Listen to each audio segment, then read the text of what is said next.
Hi everyone, this is week 2 of my Everyday Life Journal.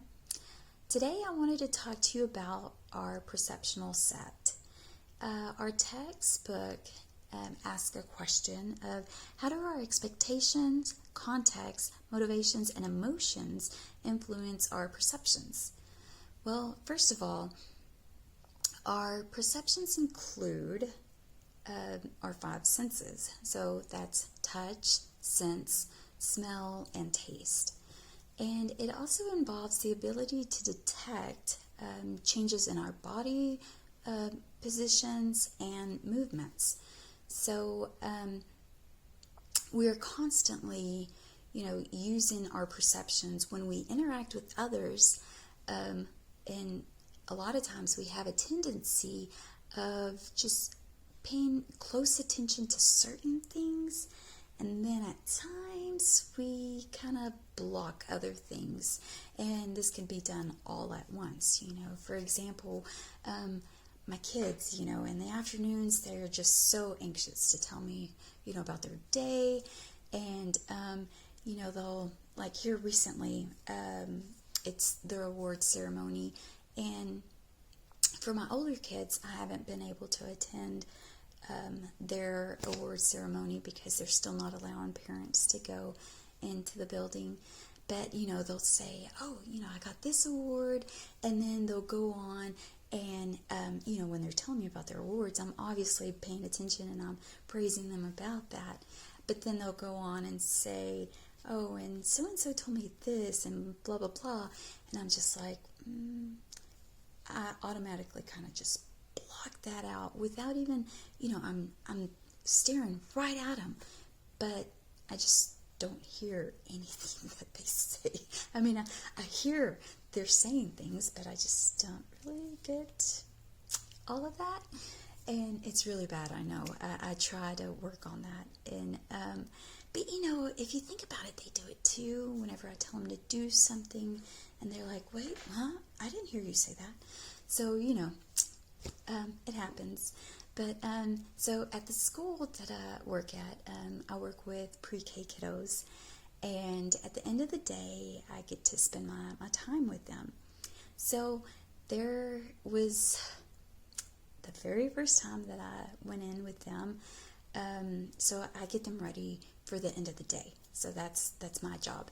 And so, I went in there and I told them, okay, so we're going to, grab your backpacks and put them behind your chair because we're going to go outside before we leave.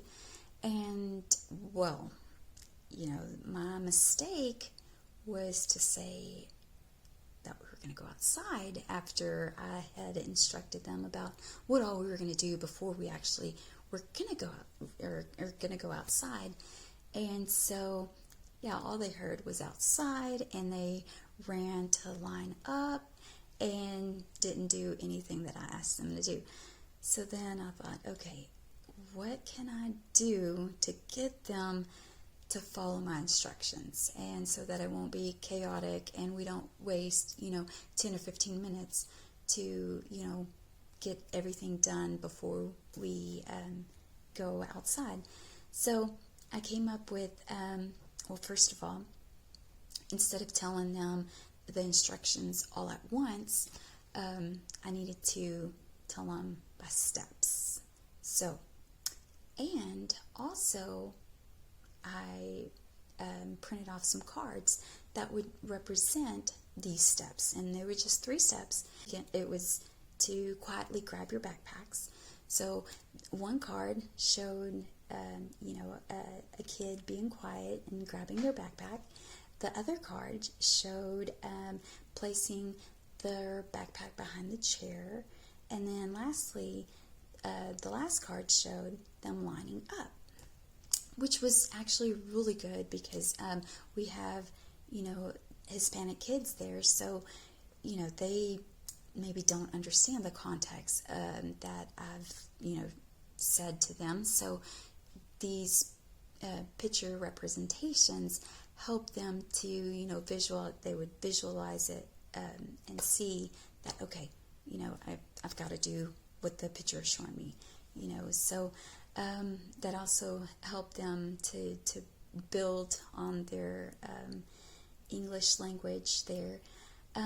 But so, yes, I was consistent with this, and, they would always look to see how I was reacting to what they were doing. So, and, you could see that each time that they would do what I was asking from them, they would look towards me to say, okay, is this what she was wanting? Is this what she was expecting from us? So, but yeah, this is what I wanted to share with you with the perceptional set. And let me know if you have any other insight or any other ideas that I could use for my kiddos. Thanks. Bye.